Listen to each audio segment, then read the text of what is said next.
எல்லாருமே ராஜி இல்லாட்டி கோமதியோட பேரை தான் கதிர் டிராவல்ஸுக்கு வச்சிருப்பாருன்னு சொல்லி திங்க் பண்ணிட்டு இருக்கும் போது, ஆனா கதிர் ரொம்பவுமே உணர்வு பூர்வமா பாண்டியனோட பேரை தன்னோட டிராவல்ஸுக்கு பேரை வச்சது பார்க்கவே ரொம்ப நல்லா இருந்தது. நீங்களும் நினைச்சா மறக்காம லைக் பண்ணி உங்க ஆதரவு தெரிவிங்க. இங்க பாண்டியன் டிராவல்ஸை திறந்து வச்சது மட்டும் இல்லாம தன்னோட பேரை தான் நம்ம மகன் டிராவல்ஸுக்கு பேரை வச்சிருக்கான்னு நினைச்சு ரொம்பவுமே பெருமையும் படுறாரு. ஒரு நிமிஷம் கண் கலங்கி என் பிள்ளை என்ன மாதிரியே வளர்ந்து வரான் அப்படின்னு சொல்லி ரொம்ப சந்தோஷப்படுறாரு. அதுக்கு கதிரும் பாண்டியனுக்கு ரொம்பவுமே மரியாதை கொடுத்தது மட்டும் இல்லாம பாண்டியனோட காலில் விழுந்த ஆசீர்வாதம் வாங்கி, நான் மேலும் மேலும் வளர உங்களோட ஆசீர்வாதம் எனக்கு எப்பவுமே தேவைப்பா அப்படின்னு சொல்றாரு. கதிர் எவ்வளவுதான் பாண்டியனோட சொல் பேச்சை கேட்காம நடந்துகிட்டாலும், பாண்டியனை எது தேர்த்து பேசினாலும் பாண்டியன் மேல அளவு கடந்த மரியாதையும் அளவு கடந்த பாசத்தையும் வச்சிருக்காருன்றது இப்ப பாண்டியனுக்கு புரிய வந்திருக்கும். இதனால பாண்டியன் அளவுக்கு மீறின சந்தோஷத்துல மன நிறைவோட இருக்காரு.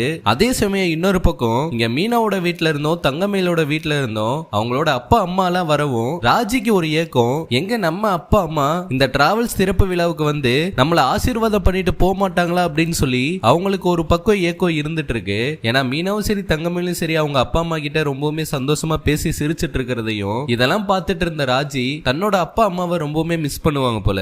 அப்பதான் கதிர் உறுதுணையா நின்னு, கண்டிப்பா உன்னோட அப்பா அம்மா நம்மளை தேடி நம்மளை பார்க்க வருவாங்க, வீட்டு வாசல் வரையும் வந்துட்டாங்க, வீட்டுக்குள்ள வர்றதுக்கு இன்னும் எவ்வளவு நேரம் ஆக போகுது, கண்டிப்பா ஒரு நாள் இல்ல ஒரு நாள் வருவாங்க, நீ அதை நினைச்சு ஃபீல் பண்ணாத, நல்லதே நடக்கும் அப்படின்னு சொல்லி கதிர் ரொம்பவுமே சப்போர்ட்டிவாவும் ஆறுதலாவும் பேசுறாரு. இதெல்லாம் இந்த பக்கம் நடந்துட்டு இருக்கு. அங்கிட்ட இன்னொரு பக்கம் என்ன பாண்டியனோட வீட்டுல யாரையுமே காணாமன்னு சொல்லி முத்துவேல் வீட்டுல எல்லாருமே பேசிட்டு இருக்கும் போது முத்துவேலும் சக்திவேலும் நேரத்துல வெளியே நின்னுட்டு இருக்காங்க. அப்பதான் அப்பத்தா இருந்துட்டு, எங்க கோமதி வீட்டுல யாரையுமே காணா அப்படின்னு சொல்லி கேட்டுட்டு இருக்க, அங்க யார் இருந்தா என்ன இல்லாட்டி உனக்கு என்ன அப்படின்னு சொல்லி முத்துவேலும் சத்தம் போட, அந்நேரத்துலதான் அந்த பக்கமா போன ஒருத்தவர் இருந்துட்டு, என்ன பாண்டியனோட வீட்டையே பார்த்துட்டு இருக்கீங்க, அவங்களாம் இங்க இல்ல, அவரோட மகனோட திறப்பு விழாவுக்கு போயிருக்காரு, உண்மையிலே பாண்டியன் இந்த மாதிரி பசங்களை பெற்றதுக்கு ரொம்பவுமே கொடுத்து வச்சிருக்கணும் அப்படின்னு சொல்ல, அப்பதான் அப்பத்தா இருந்துட்டு, என்னப்பா சொல்ற ஒண்ணுமே புரியலையே அப்படின்னு சொல்லிட்டு இருக்கும் போது, அதாமா பாண்டியனோட மூணாவது மகன் கதிர் இருப்பான்ல, காலேஜும் படிச்சுக்கிட்டு சாப்பாடு டெலிவரி பண்ணிட்டு கிடைக்கிற நேரத்துல டிரைவர் வேலையும் பார்த்துட்டு இருந்தான், சரி அந்த பையன் அப்படியே போயிருவான் போல அப்படின்னு நினைச்சேன், பரவாயில்ல தொழிலையும் கத்துக்கிட்டு சொந்தமா டிராவல்ஸும் ஓபன் பண்ணிட்டான், ஏன் அந்த டிராவல்ஸ் கூட